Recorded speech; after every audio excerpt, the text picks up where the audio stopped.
Tip number 1, maglaan ng oras sa isa't isa.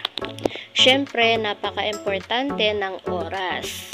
Hindi naman maya't maya magkasama. Kumbaga, pwede kayo maglaan ng oras tulad ng panonood ng movies at mamasyal kasama ang mga anak. Number 2, pang-unawa.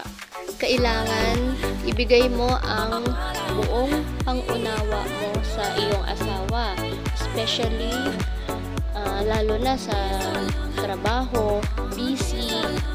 Kailangan unawain mo siyang mabuti. 3, appreciate the talents and abilities. Kapag may talent yung asawa mo, kailangan i-compliment mo siya na, wow, ang galing naman, ang ganda. So, yun, para ma-boost niya yung self-confidence niya sa sarili. Napaka-importante din po niya. Number 4, maging mahinahon sa pag-uusap. Lalo na hindi may iwasan sa isang relationship na meron kayong pinagtatalunan. Dapat mag-usap kayo ng mahinahon at walang sigawan. Tip number 5, ipakita at ipadama na mahalaga ang iyong asawa. Napaka-importante niyan. Dapat ipakita mo sa kanya at ipadama.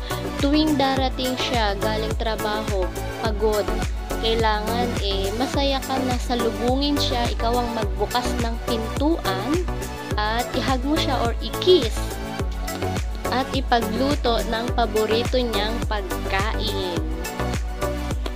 Number 6, be attentive pag may sinasabi siya sa'yo. Ibig sabihin, kapag nagkukwento siya sa'yo, makinig ka lang, ipakita mo na sincere ka sa iyong pakikinig. Number 7, friendship.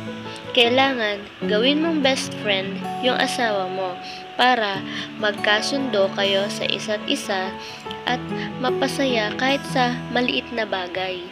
At magiging mas close at happy ang inyong relationship.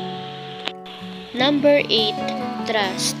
Ito ang isa sa pinaka-importante sa isang relationship.